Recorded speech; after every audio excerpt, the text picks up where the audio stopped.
NASA का अनोखा Juno probe Jupiter की एक दुस्साहसी यात्रा पर है। इसका मकसद हमारे सोलर सिस्टम के सबसे गहरे राज उजागर करना। हम आज सोलर सिस्टम में जो भी देखते हैं उस पर अतीत में भी या आज भी जुपिटर का असर रहा है। सारे एस्टेरॉइड, सारे प्लैनेट्स, सारे चंद्रमाओं और कॉमेट्स पर भी। तो कई मायनों में जूनो हमें हमारे प्लैनेटरी सिस्टम और पृथ्वी के इतिहास का नजारा भी देता है। जूनो का मिशन जोखिम भरा है। जुपिटर स्पेसक्राफ्ट को चुटकी बजाते निकल सकता है, लेकिन इस विशाल दुनिया के बेहद करीब पहुंचकर जूनो हमारे सोलर सिस्टम के बारे में हमारी तमाम जानकारी बदल सकता है। वहाँ क्या हो रहा है जानने के लिए हमें उसके बहुत करीब पहुंचना होगा।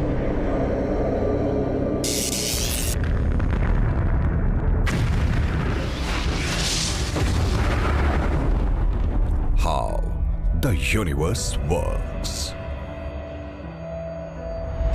Independence day 2016। जूनो जुपिटर पर पहुंचकर अपना काम शुरू कर देता है। ये प्रोब अपने हाई रेजोल्यूशन कैमरा का मुंह उथल पुथल से भरी इस दुनिया की तरफ करता है और इसकी तस्वीरें निराश नहीं करती।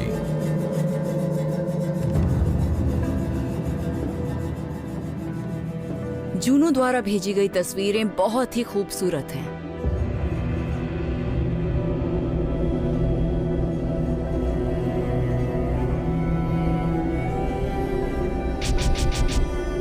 अचानक ही इस प्लैनेट की ऐसी शानदार तस्वीरें दिखने लगती हैं।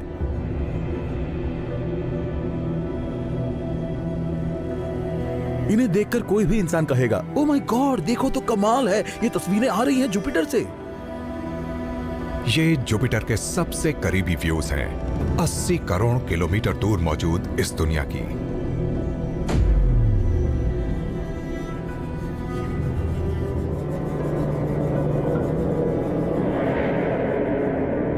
लेकिन हमने जूनो को सिर्फ तस्वीरें लेने के लिए ही नहीं भेजा था। इसका एक प्रमुख लक्ष्य जुपिटर के अंधेरे से भरे केंद्र में झांकना भी था। जुपिटर से जुड़ा हमारा एक बड़ा सवाल यह है कि क्या इसका कोई कोर है? और तभी हम सोचने लगते हैं, हाँ, इसका कोर होगा, जिस तरह हर प्लैनेट का और पृथ्वी का भी कोर होता है। लेकिन पता चला है कि शायद जुपिटर का कोर नहीं है। किसी प्लैनेट के कोर में क्या मौजूद है, ये जानने से साइंटिस्ट्स अरबों साल पहले उस दौर में लौट सकते हैं जब प्लैनेट्स बन रहे थे। अगर जूनो ये बता सकता है कि जुपिटर में गहराई पर क्या मौजूद है, तो इस विशाल गैस प्लैनेट के निर्माण से जुड़ी हमारी समझ बदल सकती है। अगर जूनो को कोई सॉलिड कोर मिलता है, तो इसका मतलब हो सकता है कि जुपिटर पहले पृथ्वी की तरह एक पथरीला प्लैनेट बना और फिर बढ़ता गया। लेकिन अगर जूनो को कोर नहीं मिला, तो इसका मतलब होगा कि यह पथरीले चरण को छोड़ सीधा गैस के बादल से बन गया। इस सवाल का जवाब मिलने से कुछ दूसरे रहस्यों पर भी रोशनी पड़ सकती है। अगर हम ये पता लगा पाएं कि जुपिटर कैसे बना, तो हमें बाकी सोलर सिस्टम के बनने की कहानी पता चल जाएगी। तो किसी प्लैनेट के अंदरूनी हिस्से का पता कैसे लगाया जाए जब आपको सिर्फ बादलों का ऊपरी हिस्सा दिखाई दे रहा हो? ऐसे में ग्रेविटी का इस्तेमाल किया जा सकता है। जुपिटर का चक्कर लगाते वक्त जूनो जुपिटर के ग्रेविटेशनल पुल में छोटे छोटे हुए फर्कों का अंदाजा आसानी से लगा सकता है। जब जूनो जुपिटर की तरफ बढ़ता है, तो क्राफ्ट को ग्रेविटेशनल स्पाइक्स महसूस होने लगते हैं। पता चलता है कि जुपिटर के कुछ हिस्से दूसरों के मुकाबले ज्यादा डेंस हैं। अगर जुपिटर किसी ठोस बॉल जैसा होता, तो जब जूनो उसके बहुत पास से बादलों के ऊपर से गुजर रहा होता, तो ऑर्बिट ट्रैजेक्टरी बहुत स्मूथ होती। लेकिन अगर जुपिटर की परतें हैं या ऐसी जगह हैं जहां ज्यादा मास है, कम मास है, तो फिर जूनो पर इसका खिंचाव थोड़ा अलग तरह का होगा। कॉन्सेंट्रेटेड मैस वाले हिस्सों के ऊपर से गुजरते वक्त जूनो की स्पीड बढ़ जाती है। तो पृथ्वी पर जो इंजीनियर्स मौजूद हैं, वो ये जानने की कोशिश करते हैं कि फिलहाल इसकी गति कितनी तेज है, अब कितनी है, अब कितनी है, अब कितनी है। और फिर जब स्पेसक्राफ्ट घूम रहा होता है, तो आप एक मैप बनाते हैं कि जुपिटर में आखिर मैस है कहां। जूनो के इंस्ट्रूमेंट्स गैस के इस प्लैनेट के बीच वाले हिस्से की पैमाइश करते हुए पहली बार इसके रहस्यमय कोर का खुलासा करते हैं। जूनो को जुपिटर के बीच वाले हिस्से में ये एमॉर्फस मैस, ये धुंधली सी चीज दिखी। ये उतना सॉलिड नहीं था जैसे हमने सोचा था। हमें लगा कि वहां मेटल और रॉक का कोर होगा, वहां कुछ और ही मिला। प्लैनेट के बीच वाले हिस्से में जूनो को घुला और आपस में मिला हाइड्रोजन और रॉकी मटेरियल नजर आया। हमने इस तरह का प्लैनेटरी कोर पहले कभी नहीं देखा। एस्ट्रोनॉमर्स ने इसे नाम दिया है फजी। हमने सोचा था हमें एवोकाडो मिलेगा, लेकिन मिली मिर्च से भरी एक कटोरी। ये है हाइड्रोजन फ्लूइड चिली कॉर्न कॉर्ने। तो हमने जुपिटर के अंदरूनी हिस्से के जो मॉडल्स बनाए थे वो सभी गलत निकले, यानी हमें फिर से शुरुआत करनी होगी। एक थ्योरी ये है कि जुपिटर का निर्माण चट्टानों या गैस से नहीं, बल्कि 4 अरब 60 करोड़ साल पहले शुरुआती सोलर सिस्टम में बिखरे पड़े 2.5 सेंटीमीटर आकार के छोटे पत्थरों से हुआ। ये पत्थर आपस में जुड़ते गए और फिर इनसे एक विशाल चीज बनी। तो ये एक तरह के बीज जुपिटर का कोर थे। इन बहुत सारे छोटे पत्थरों के आपस में जुड़ने से एक विशाल कोर बना, जिसका मैस था पृथ्वी से 20 गुना ज्यादा। लेकिन ये पत्थर इस बढ़ते प्लैनेट को ज्यादा समय तक संभाल नहीं सकते थे। चंद सेंटीमीटर आकार वाले इन पत्थरों को आखिरकार बड़ा आकार लेना था, जैसे कि 100 किलोमीटर के प्लैनेटेसिमल, ताकि इस प्लैनेट के बढ़ने की शुरुआत हो सके। बढ़ते जुपिटर की भूख भी बढ़ती ही गई। इसके जबरदस्त खिंचाव की वजह से दूसरे संभावित प्लैनेट के कोर खींचने लगे और टक्कर के बाद जज्ब हो गए, जिससे जुपिटर का कोर बदल गया। इसकी ओर आती ढेर सी चट्टानें गैस और उन छोटे पत्थरों के साथ मिली जिन्होंने शुरू में इसका कोर बनाया था। हमें लगता है कि कोर मटेरियल पहले से ही रहा होगा, लेकिन दरअसल वो घुलकर बाकी प्लैनेट के साथ मिला है। चट्टानों, गैस और पत्थरों के इस मेल के कारण इसके कोर की हालत बड़ी अजीब है। ये सॉलिड और लिक्विड के बीच की अवस्था है, यानी फजी। जब जुपिटर का कोर क्रिटिकल मैस की अवस्था में पहुंचा तो इसकी ग्रेविटी ने आसपास की हाइड्रोजन गैस को खींचना शुरू किया। इससे बना जाना माना जोवियन एटमॉस्फेयर, और इससे जुपिटर का फजी कोर इसके हजारों किलोमीटर के घने बादलों के बीच फंस गया। और इस तरह से वो जुपिटर बना जिसे हम आज जानते हैं। जूनो ने जुपिटर के फजी कोर की जो खोज की है, उससे जुपिटर के शुरुआती वर्षों पर किताब लिखी जा सकती है। लेकिन जूनो ने तो अभी शुरुआत भर की है। जो कई रहस्य मौजूद हैं, हमने तो अभी उनका खुलासा करने का काम शुरू भी नहीं किया है। जुपिटर जितना दिखता है उससे कहीं ज्यादा नहीं दिखता है, और अब जूनो के इंस्ट्रूमेंट्स इस विशाल जगत के एक स्याह पहलू का खुलासा करने लगे हैं। जुपिटर का माहौल सोलर सिस्टम के सबसे बेरहम माहौलों में से एक है, और इसकी वजह है इसकी बहुत ही दमदार मैग्नेटिक फील्ड। और जूनो इस सब के बीच फंस गया है। गैस से बने विशाल जुपिटर के पास हमारे सोलर सिस्टम से जुड़े रहस्यों के सुराग मौजूद हैं, और 2011 में नासा ने इनका खुलासा करने के लिए $1 अरब के एक मिशन की शुरुआत की। 3, 2, 1।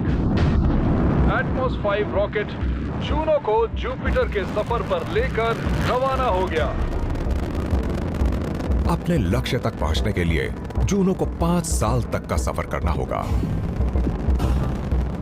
किसी स्पेसक्राफ्ट को किसी भी दूसरे प्लैनेट तक पहुंचाना बहुत मुश्किल होता है, लेकिन जुपिटर के मामले में ये मुश्किलें कुछ ज्यादा ही बड़ी हैं। जूनो बड़ी सटीकता के साथ सोलर सिस्टम से होकर आगे बढ़ता है। क्राफ्ट को तापमान से जुड़े जबरदस्त बदलाव झेलने पड़ते हैं, और वो बड़ी सावधानी से एस्टेरॉयड बेल्ट से गुजरता जाता है। अगर रास्ते में धूल का एक कण भी आ जाए और वो स्पेसक्राफ्ट से टकरा जाए तो वो काफी नुकसान पहुंचा सकता है। 3 अरब किलोमीटर का फासला तय करके जूनो अपने लक्ष्य के करीब पहुंच जाता है, लेकिन ये प्रोब जुपिटर की तरह बढ़ रहा था 2,64,000 किलोमीटर प्रति घंटा की रफ्तार से। जूनो की रफ्तार वाकई तेज है। ये सबसे तेज रफ्तार वाले स्पेसक्राफ्ट्स में शामिल है। बेशक मंजिल तक पहुंचने के लिए तेज रफ्तार चाहिए, लेकिन रफ्तार इतनी धीमी भी हो कि उस प्लैनेट की ग्रेविटी स्पेसक्राफ्ट को पकड़ ले। अगर यह हिसाब किताब गलत हुआ तो जूनो या तो प्लैनेट से टकराएगा या डीप स्पेस में भटक जाएगा। जूनो को जुपिटर के स्टेबल ऑर्बिट के आसपास कामयाबी से पहुंचाना कुछ ऐसा ही है जैसे लंदन से एक बास्केटबॉल शूट की जाए और इसे न्यूयॉर्क में पोल के रिम पर लैंड कराना हो। मैं तो कर सकता हूं, पर क्या नासा जूनो के मामले में ऐसा कर सकता था? नासा का प्लान बड़ा सटीक था। जूनो ने स्पेस में एक बैकफ्लिप मारी और अपने थ्रस्टर को जुपिटर की तरफ फायर कर दिया। सब कुछ ठीक चल रहा है, हम अपनी वेलोसिटी को ठीक से बदल पा रहे हैं। रॉकेट रोमांच से भरे 25 मिनट तक क्राफ्ट की रफ्तार 2000 किलोमीटर प्रति घंटा की रफ्तार से घटाता रहा।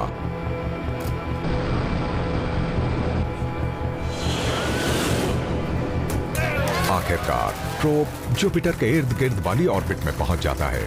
4 जुलाई के दिन हम लोग फायरवर्क्स के दौरान ऑर्बिट में पहुंच गए। हमने एक रॉकेट मोटर फायर की थी और ये फायरवर्क्स ही कहा जाएगा। ऑर्बिट में पहुंचने के बाद जूनो ने अपने इंस्ट्रूमेंट्स का रुख इस प्लैनेट की तरफ किया ताकि मिशन का एक अहम हिस्सा शुरू कर सके, यानी जुपिटर के मैग्नेटिक फील्ड्स की जांच पड़ताल। इस तूफानी सतह के नीचे तरल मेटालिक हाइड्रोजन पूरे प्लैनेट के इर्द गिर्द लगातार घूमकर एक विशाल मैग्नेटिक फील्ड बना रही थी। ये मैग्नेटोस्फीयर प्लैनेट से भी आगे 96 करोड़ किलोमीटर तक फैला हुआ था, यानी सैटर्न तक। अगर आपकी आंखें जुपिटर के मैग्नेटोस्फीयर को देख पाती और आप पृथ्वी पर खड़े होकर इसे देखते तो ये आसमान में चंद्रमा जितना ही बड़ा नजर आता। और इस मैग्नेटिक फील्ड के अंदर जूनो को एक अदृश्य खतरा झेलना पड़ा। जुपिटर का मैग्नेटिक फील्ड बहुत विशाल है, इसका स्पेस भी बहुत बड़ा है और इसकी ताकत भी बहुत ज्यादा है। जुपिटर को सोलर विंड का हमला झेलना पड़ता है। सूर्य से आने वाले हाई एनर्जी पार्टिकल्स इसकी जानलेवा रेडिएशन बेल्ट में खिंच जाते हैं, जिन्हें दिशा देता है इस विशाल प्लैनेट का मैग्नेटिक फील्ड।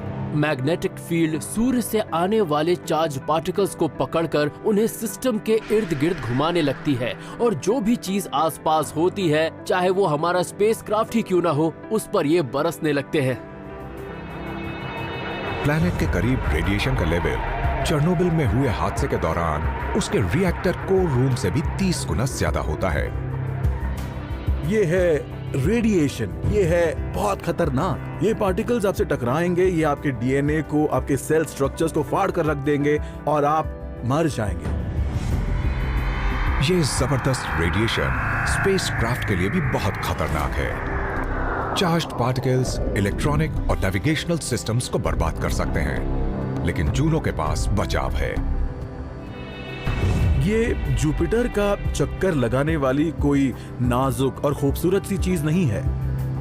इसे आप टैंक जैसा समझिए। इसे पूरी प्रोटेक्शन देनी होती है, वरना इसकी उम्र ज्यादा नहीं होगी। इस स्पेसक्राफ्ट को बनाने में कई 100 किलो टाइटेनियम का इस्तेमाल होता है ताकि इसे जुपिटर से पेश खतरों से बचाया जा सके। तो इसे युद्ध में जा रहे किसी आर्मर्ड टैंक जैसा होना होता है। हल्के वजन का टाइटेनियम सख्त जान होता है। जूनो की करीब 1.25 सेंटीमीटर मोटी शील्ड जुपिटर के खतरनाक रेडिएशन को 99% तक रोक देती है, लेकिन इसके बावजूद जूनो ज्यादा समय तक इस बमबारी को नहीं झेल सकता। तो ये क्राफ्ट इस गैस जायंट के इर्द गिर्द एक अनोखी परिक्रमा पर रवाना होता है। इसकी ऑर्बिट बहुत लंबी होती है और इसका ज्यादातर वक्त काफी दूर गुजरता है। फिर ये एक गोता लगाता है, करीब आता है और फिर सुरक्षित निकल जाता है ताकि कम्युनिकेट और प्रोसेस कर सके, और ये फिर लौटता है। जूनो एक बड़ा जोखिम उठाता है। ये अपने एक अहम मकसद को हासिल करने के लिए इन रेडिएशन बेल्ट्स में घुसता है। जुपिटर के विशाल मैग्नेटिक फील्ड की मैपिंग करता है और इस प्लैनेट का चक्कर काटते हुए साइंटिस्ट्स को कुछ बिल्कुल नए नजारे दिखाता है। प्लैनेटरी साइंटिस्ट डैन डर्दा बताते हैं, हम यहाँ पर एक एलिमेंट्री स्कूल लेवल एक्सपेरिमेंट के जरिए पृथ्वी के इस मैग्नेटिक फील्ड स्ट्रक्चर के बारे में जान सकते हैं। इसके लिए हम आयन फाइलिंग को एक सिंपल बार्ड मैग्नेट की सतह पर छिड़केंगे जिसका एक नॉर्थ और साउथ पोल है। पृथ्वी का मैग्नेटिक फील्ड हमारे प्लैनेट के चारों तरफ एक परफेक्ट बबल बनाकर सोलर रेडिएशन और कॉस्मिक रेस से हमारी हिफाजत करता है।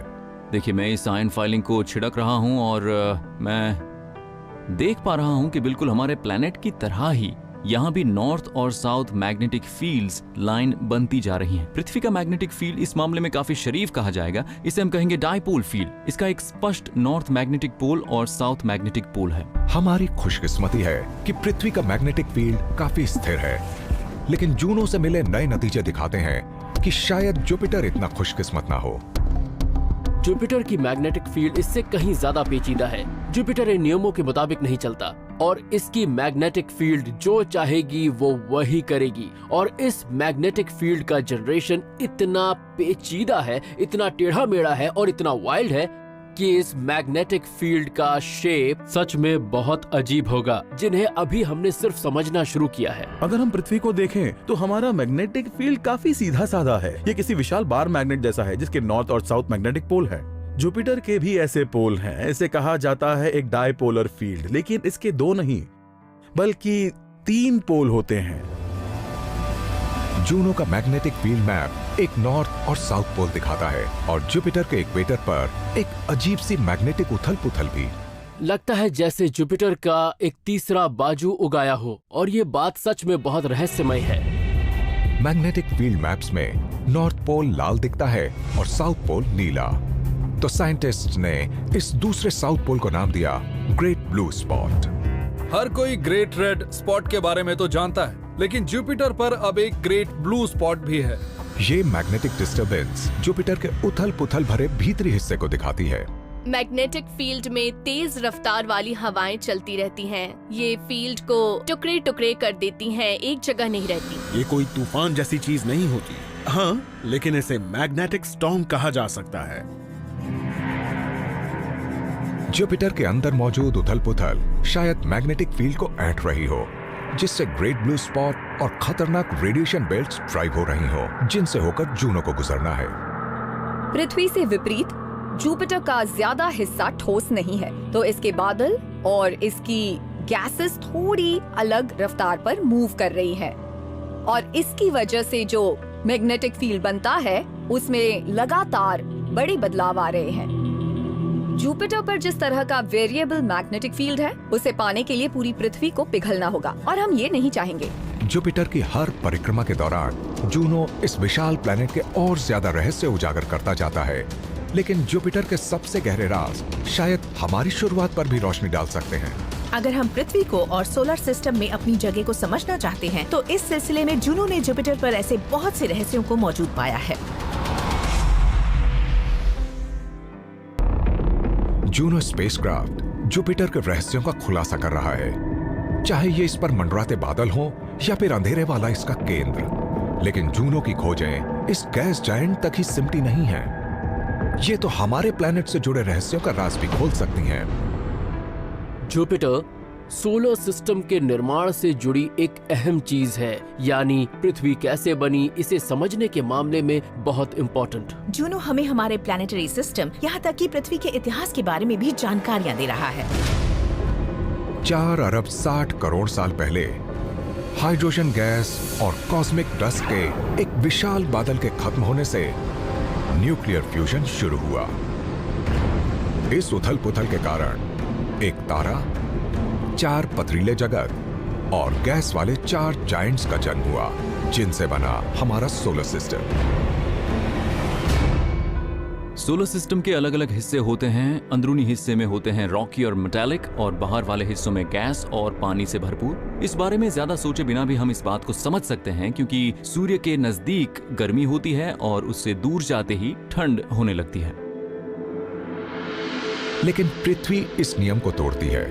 हमारे ग्रह पर थेरीज के अंदाजे से कहीं ज्यादा जीवन देने वाला पानी मौजूद है। पृथ्वी सोलर सिस्टम के एक ऐसे हिस्से में बनी जिसके बारे में लगता है कि वो बहुत ही सूखा होना चाहिए, क्योंकि ये सूर्य से काफी करीब था। हमारा प्लेनेट सूर्य से सिर्फ 24 करोड़ किलोमीटर दूर है, लेकिन साइंटिस्ट्स के मुताबिक ये स्नो लाइन के अंदर है। इस लाइन के अंदर सूर्य की किरणें इतनी दमदार होती हैं कि किसी प्लेनेट के बनने के दौरान पानी को भाप बनाकर उड़ा दें।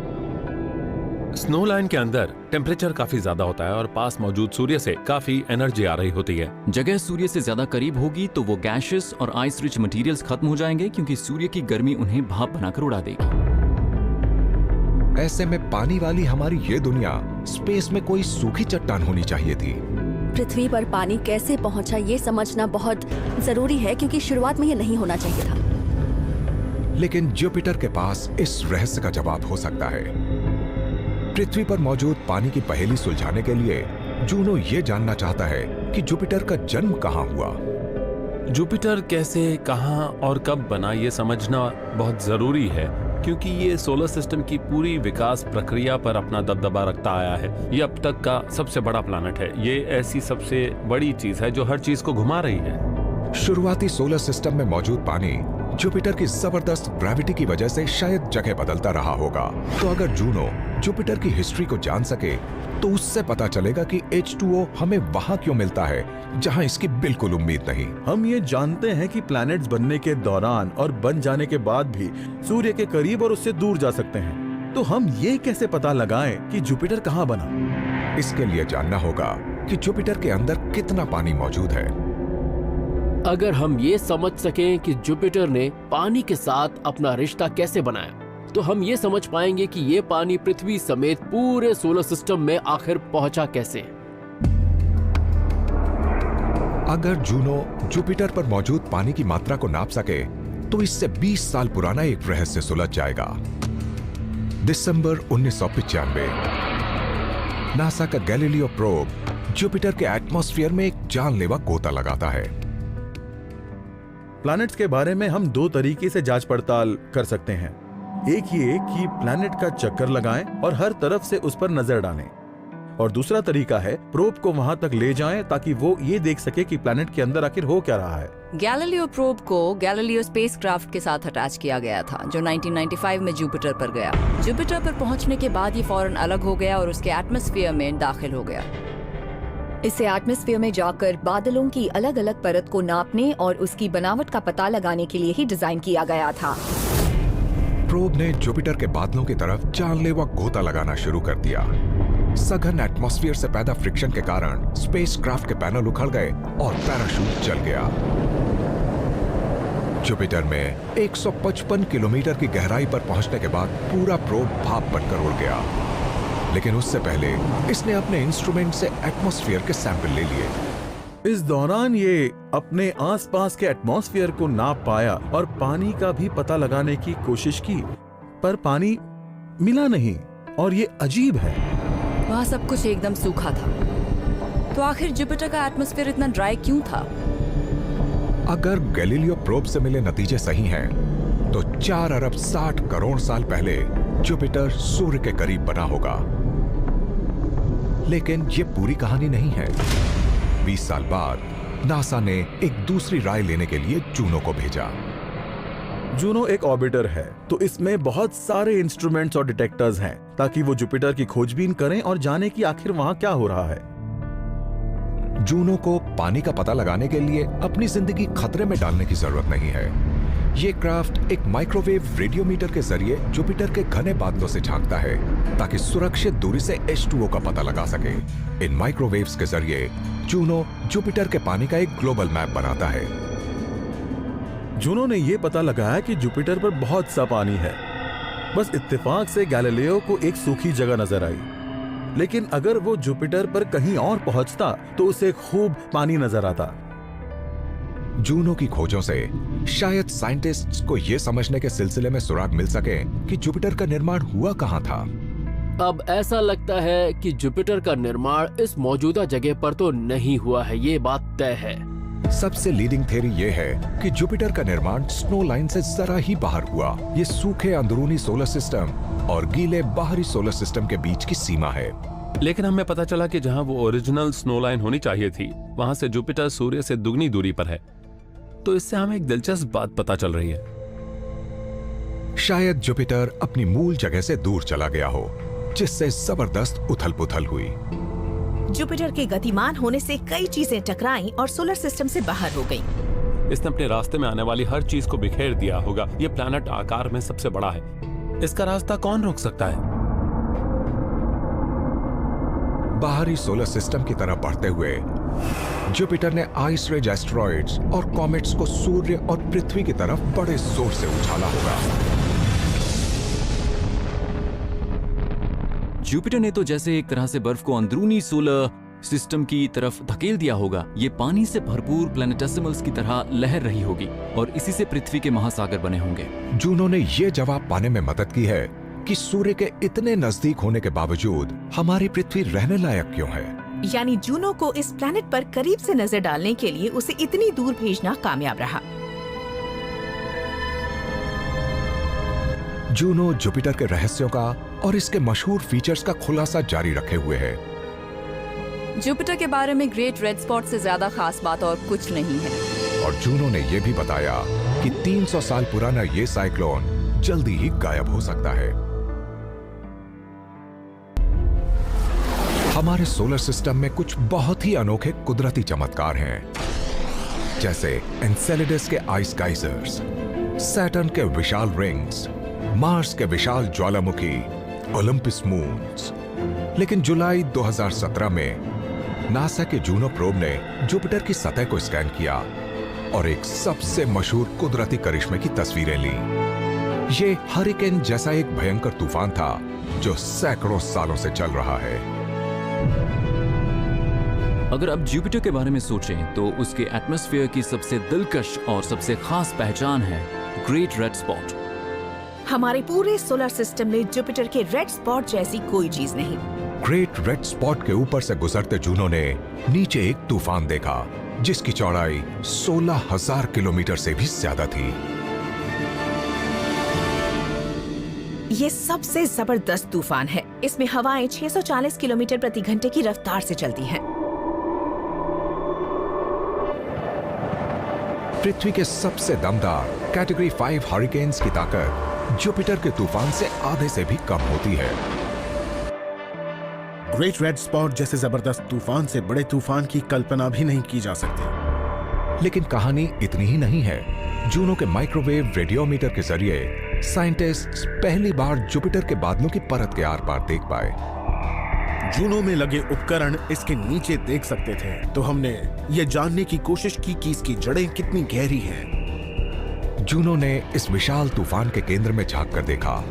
यहाँ उसे तापमान में बदलाव दिखे जो इस तूफान की अनोखी शेप को फॉलो कर रहे थे। उसने जोवियन एटमॉस्फेयर में गहराई तक देखकर ग्रेट रेड स्पॉट की जड़ों तक पहुंचने की कोशिश की। उन्हें पता चला कि ये तो एटमॉस्फेयर में 320 किलोमीटर से भी ज्यादा गहराई तक मौजूद है और पृथ्वी पर ऐसा कुछ नहीं दिखता। पृथ्वी का चक्कर काट रही वेदर सैटेलाइट्स दिखाती हैं कि हमारे प्लैनेट के सबसे बड़े साइक्लोन्स की ऊंचाई बस 16 किलोमीटर तक ही होती है, लेकिन जुपिटर के ग्रेट रेड स्पॉट के तूफान की ऊंचाई इससे 20 गुना ज्यादा थी। तो इस बात से इस प्लैनेट की विशालता का अंदाजा होने लगता है।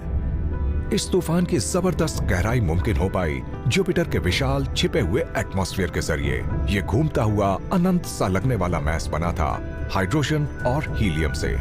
जुपिटर की सतह पृथ्वी के मुकाबले कम ठोस है, तो सोचिए अगर आप जुपिटर के बादलों में डाइव लगाएंगे तो वहाँ हालात अलग मिलेंगे। ये एटमॉस्फेयर बहुत ही घना है, तो आपके अंदर जाने के दौरान प्रेशर भी बढ़ता जाएगा। जैसे ही आप इसके एटमॉस्फेयर में उतरने लगते हैं तो वहाँ हवा की सतह की मोटाई सिर्फ 160 किलोमीटर नहीं होती, ये 1600 किलोमीटर या फिर 16,000 किलोमीटर भी हो सकती है। और जुपिटर का विशाल साइज इस हवा को जैसे निचोड़ता जाता है, जिससे हवा का दबाव और डेंसिटी बहुत ज्यादा बढ़ जाते हैं। जोवियन एटमॉस्फेयर में सिर्फ आपके कान के पर्दे ही नहीं फटेंगे, बल्कि आपका पूरा शरीर और मॉलिक्यूल्स तक फट जाएंगे। वहाँ प्रेशर इतना ज्यादा है, इतना जबरदस्त प्रेशर है, कोई नहीं संभाल सकता।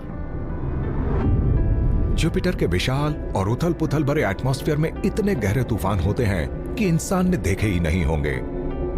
और जूनो की खोज ने साइंटिस्ट्स को हैरत में डाल दिया। क्या जुपिटर के एक और रहस्य के पीछे एक ग्रेट रेड स्पॉट का हाथ हो सकता है? वो है इस प्लैनेट का काफी गर्म एटमॉस्फेयर। जुपिटर हमारे बाहरी सोलर सिस्टम में मंडराता रहता है। सूरज से इतनी दूर जाने पर हर चीज ठंडी है और सूरज की किरणें बहुत मध्यम। जुपिटर पृथ्वी के मुकाबले सूर्य से 5 गुना ज्यादा दूर है, तो पृथ्वी की तुलना में उसे सूर्य से सिर्फ 4% एनर्जी ही मिलती है। लेकिन कोई चीज जुपिटर के एटमॉस्फेयर को गर्म कर रही है। इसके कुछ हिस्से सूरज की धूप के मुकाबले कई गुना ज्यादा गर्म हैं। ऐसे में सवाल ये उठता है कि ये एनर्जी आ कहां से रही है? जूनो जुपिटर के ऊपर से एक और चक्कर लगाता है और नीचे घुमड़ रहे तूफान की तरफ अपने हाई रेजोल्यूशन कैमरा मोड़ देता है। तूफान की वजह से आसपास के एटमॉस्फेयर में जबरदस्त उथल-पुथल होती है। इससे साइंटिस्ट्स को इस प्लैनेट के ऊंचे तापमान को समझने के लिए जरूरी सुराग मिल जाता है। ग्रेट रेड स्पॉट एक विशाल हरिकेन है जिसे ताकत मिलती है जुपिटर के कोर में मौजूद गर्मी से, लेकिन इसका मोशन इतना जोरदार होता है कि ये अपने आसपास के एटमॉस्फेयर को जैसे पूरी तरह मिक्स कर देता है। जुपिटर के गरज तूफानों से वैसे ही गरज पैदा होती होगी जैसी यहाँ पृथ्वी पर आने वाले तूफानों से होती है। थंडर क्लाउड्स की वजह से साउंड वेव्स तूफान से होकर गुजरती हैं। कोई साउंड वेव प्रेशर कंप्रेशन की एक लहर की तरह होती है जिसमें एयर मॉलिक्यूल्स या वाटर मॉलिक्यूल्स आपस में बहुत सट जाते हैं, और जब आप किसी चीज को इस तरह निचोड़ते हैं या सटाते हैं तो उनके बीच का फासला घट जाता है और वो काफी गर्म हो जाते हैं। ये साउंड वेव्स इस तूफान से 800 किलोमीटर ऊपर तक उठती हैं और वहां ब्रेक होकर ये साउंड एनर्जी को हीट में बदल देती हैं। ये साउंड वेव्स आपस में टकराती हैं और काफी एनर्जी पैदा करती हैं और आसपास की गैसेस को भी गर्म करती हैं। ग्रेट रेड स्पॉट ने जोवियन एटमॉस्फेयर को सैकड़ों साल तक गर्म होने में मदद की है, लेकिन नई तस्वीरों से पता चल रहा है कि अब शायद हालात बदलने वाले हैं। जुपिटर का रेड स्पॉट बहुत बड़ा है। इसका आकार पृथ्वी के मुकाबले बहुत ज्यादा है। इसे देखकर लगता है कि ये काफी स्थिर होगा क्योंकि ये काफी समय से एक ही जगह दिखता रहा है, लेकिन हाल में हम इसे बदलते देख रहे हैं।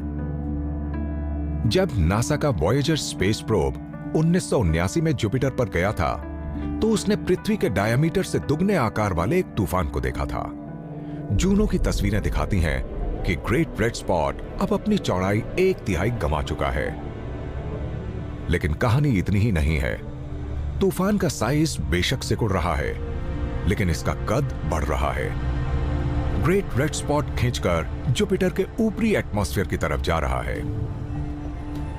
तूफान और ग्रेट रेड स्पॉट किसी कुम्हार की चाक पर मौजूद मिट्टी जैसे हैं। जैसे कुम्हार जब अपने हाथों से मिट्टी को दबाता है तो उस बर्तन की ऊंचाई उतनी बढ़ती जाती है।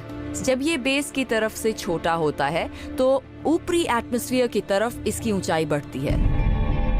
इसकी लंबाई बढ़ रही है और हम ये देखते आए हैं कि पृथ्वी पर भी ऐसा ही होता है, और ऐसा होने पर विंडशीयर तूफान के ऊपरी हिस्से को एक तरह से काटकर इसे खींचता है। तो हम अगले कुछ वर्षों में इस बात पर नजर रखेंगे कि कहीं जुपिटर के साथ भी तो ऐसा ही नहीं होता। शायद इसमें ज्यादा टाइम ना लगे कि जुपिटर की ऊंचाई पर बहने वाली हवाएं इस मशहूर तूफान के टुकड़े टुकड़े कर दें। हमारे सोलर सिस्टम का सबसे प्रसिद्ध तूफान शायद जल्दी ही गायब हो जाए, लेकिन जूनो ने सबसे अजीब जगहों पर छिपे दूसरे तूफानों का भी खुलासा किया है। ग्रेट रेड स्पॉट में छिपा तूफान इनमें से एक है, लेकिन जुपिटर पर चल रहा सिर्फ यही एक इकलौता तूफान नहीं है।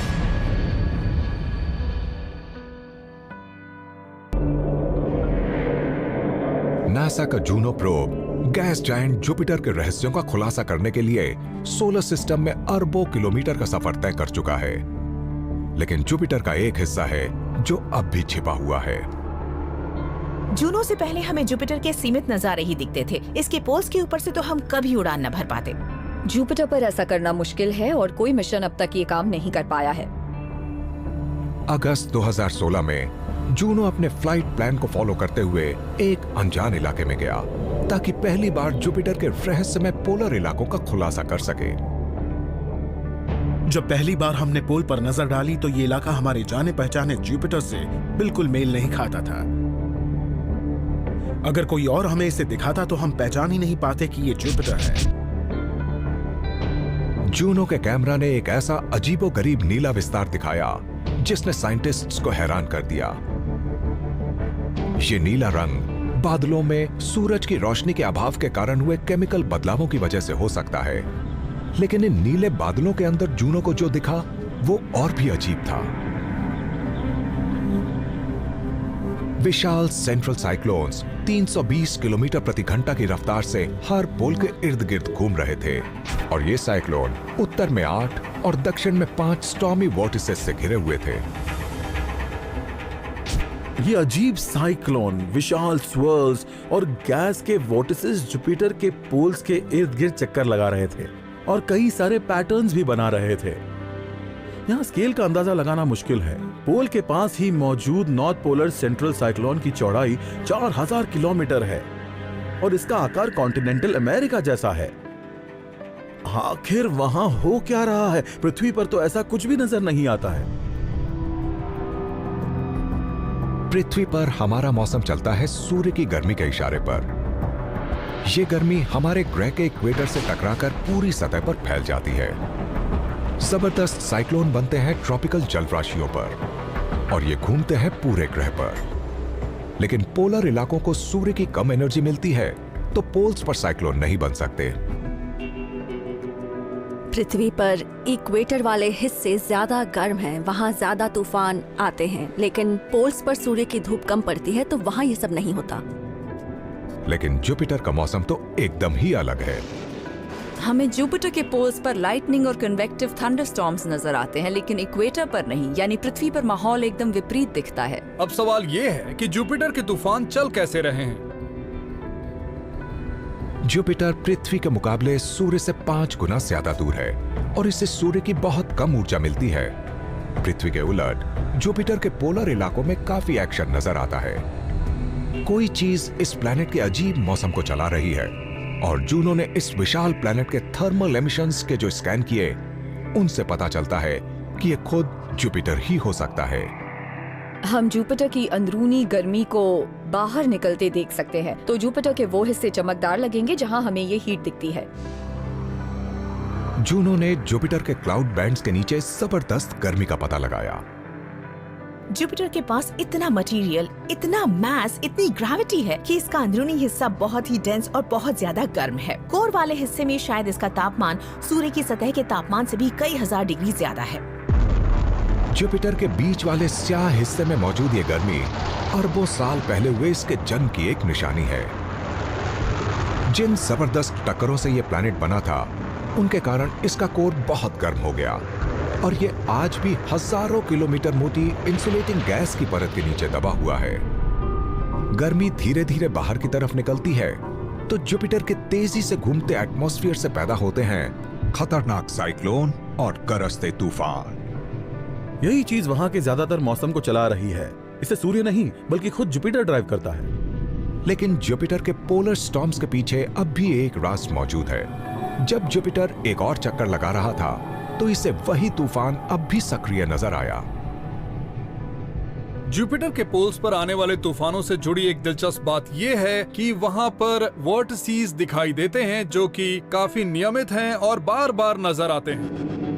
ये जियोमेट्रिक अरेंजमेंट्स बड़े अजीब हैं, लेकिन हमारे सोलर सिस्टम के कुछ दूसरे जबरदस्त तूफानों से काफी मेल खाते हैं। नवंबर 2012 कैसिनी स्पेसक्राफ्ट सैटर्न के नॉर्थ पोल का चक्कर लगा रहा था। तभी इसने नीचे एक बहुत ही अजीब घुमड़ते तूफान की तस्वीरें खींची। पहली बार सैटर्न के पोल के ऊपर से उड़ते वक्त इस मिशन को एक बड़ा हेक्सागन दिखा। सैटर्न का यह हेक्सागन कुदरती तौर पर बना नहीं लग रहा था, लेकिन पृथ्वी पर साइंटिस्ट्स ने सच्चाई जानने के लिए फ्लूइड सिमुलेशन का इस्तेमाल किया। जब हमने लैब में सैटर्न को रिक्रिएट करने की कोशिश की तो ये स्ट्रक्चर बड़ी आसानी से बन गया और इससे हमें ये आइडिया मिला कि इस तरह के स्ट्रक्चर शायद गैस जाइंट्स में काफी कॉमन हो सकते हैं। लेकिन जुपिटर के नॉर्थ पोल पर एक सरल और स्मूथ जियोमेट्रिक शेप होने के बजाय जेट स्ट्रीम्स ने 8 अलग अलग साइक्लोन संजो रखे थे। इन तूफानों को सेंटर की तरफ बढ़कर एक मेगा साइक्लोन का रूप लेना चाहिए था, जैसा हम सैटर्न पर देखते हैं। इसके उलट ये स्थिर थे। जब एक दूसरे के करीब मौजूद दो साइक्लोन एक ही दिशा में घूम रहे होते हैं तो उन्हें एक दूसरे से टकराना चाहिए, लेकिन वो टकराते नहीं। ये अलग थलग तो हो ही नहीं रहे, बल्कि ये इन अजीब और पेचीदा पैटर्न्स में भी बदल रहे हैं जो लंबे वक्त तक खुद को कायम रखते हैं। तो ऐसा क्यों हो रहा है? और जब जूनो इस प्लैनेट के ऊपर से उड़ान भरता है तो मौसम से जुड़े एक और रहस्य का खुलासा करता है।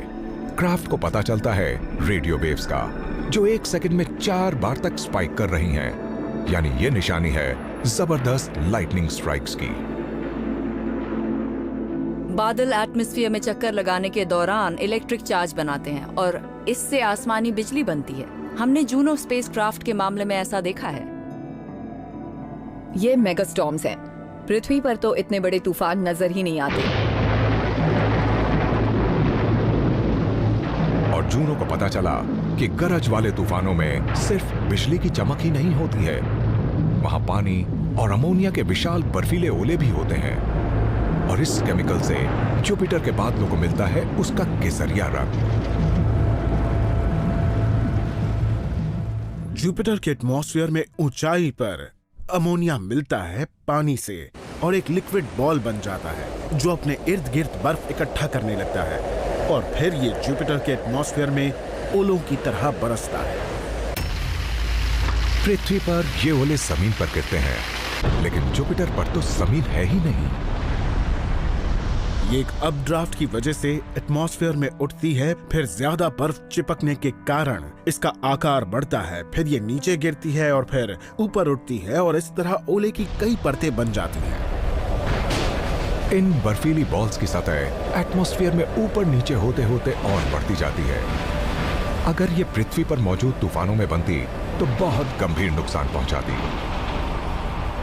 तो अगर आप जुपिटर पर घूम रहे होते जहां ये तूफान मौजूद होते तो ऊपर नीचे आते जाते वक्त जरूर ओलों की मार झेलते। ये पूरे सोलर सिस्टम में एक बहुत ही उथल पुथल भरा और एनर्जी से भरपूर एटमॉस्फेयर है। जूनो जुपिटर के छिपे हुए राज खोल रहा है। इनमें जुपिटर की नॉर्दर्न लाइट्स का रहस्य भी शामिल है। जब जूनो ने जुपिटर पर ऑरोरा से आ रही लाइट्स को स्टडी किया तो पता चला कि वहां कुछ बहुत ही अजीब हो रहा है।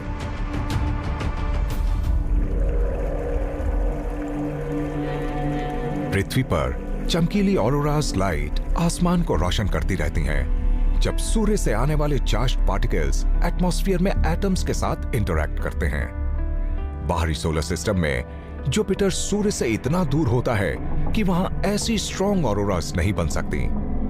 लेकिन इस विशाल प्लैनेट के पोल से काफी ऊपर जूनो को एक नामुमकिन सा लाइट शो नजर आया। जुपिटर की ऑरोरास पृथ्वी पर मिलने वाली ऑरोरास के मुकाबले बहुत ज्यादा बड़ी है। हकीकत ये है कि पोल्स के नजदीक वाली ऑरोरल रिंग हमारे प्लैनेट से भी बड़ी है। जुपिटर की ऑरोरास अल्ट्रावायलेट और एक्सरे लाइट छोड़ती हैं, तो आप सिर्फ आंखों से इन्हें नहीं देख सकते। लेकिन अगर आप जुपिटर पर होते और इन्हें देख पाते तो ये गजब का लाइट शो होता, क्योंकि ये ऑरोरास बहुत दमदार होती हैं। ये चमक दमक वाले डिस्प्ले जुपिटर के एटमॉस्फेयर से चार्ज्ड पार्टिकल्स के टकराने का सबूत है। पर अगर ये सूर्य की तरफ से नहीं आ रही तो आ कहां से रही हैं? सवाल के जवाब की तलाश में जूनो जुपिटर की सदर्न लाइट्स की एक तस्वीर अपने अल्ट्रावायलेट इमेजिंग स्पेक्ट्रोमीटर से खींचता है और ऑरोरा के अंदर इसे कुछ अजीब दिखता है। जब जूनो ने जुपिटर पर ऑरोरा से आ रही लाइट्स को स्टडी किया तो पाया कि ये उम्मीद से कहीं ज्यादा दमदार थी। और अगर आप जुपिटर के पोल्स को हमारी आंखों से न दिखने वाली अल्ट्रावायलेट वेवलेंथ में देखें तो आपको एक हॉटस्पॉट दिखेगा। इस हॉटस्पॉट पर ही चार्ज्ड पार्टिकल्स का बड़ा जमावड़ा जुपिटर के एटमॉस्फेयर से टकराता है। इनकी ट्रेजेक्टरी को ट्रेस करने से जुपिटर पर दिखने वाले लाइट शोज की वजह का खुलासा होता है। ये हैं जुपिटर के दमदार चंद्रमाओं के ज्वालामुखी। जुपिटर के चंद्रमा आयो पर सैकड़ों सक्रिय ज्वालामुखी हैं जो स्पेस में मटेरियल्स को उगलते रहते हैं, जिनमें से कुछ जुपिटर के मैग्नेटिक फील्ड में फंस जाते हैं। आयो के ज्वालामुखी चार्ज्ड पार्टिकल्स के जेट्स को फायर करते हैं और ये इनके विशाल प्लैनेट्स के मैग्नेटिक फील्ड द्वारा खींच लिए जाते हैं। ये इन पार्टिकल्स को नीचे खींचता है और जुपिटर के एटमॉस्फेयर के कुछ खास हिस्सों में पहुंचा देता है। लेकिन सिर्फ आयो ही जुपिटर के पोलर लाइट शो के लिए जिम्मेदार नहीं है। अगर आप और आगे जाएं तो मिलेंगे यूरोपा, गैनीमेड, कैलिस्टो और ये ज्यादा बर्फीले हैं, पर जरूरी नहीं कि यहाँ ज्वालामुखी हों।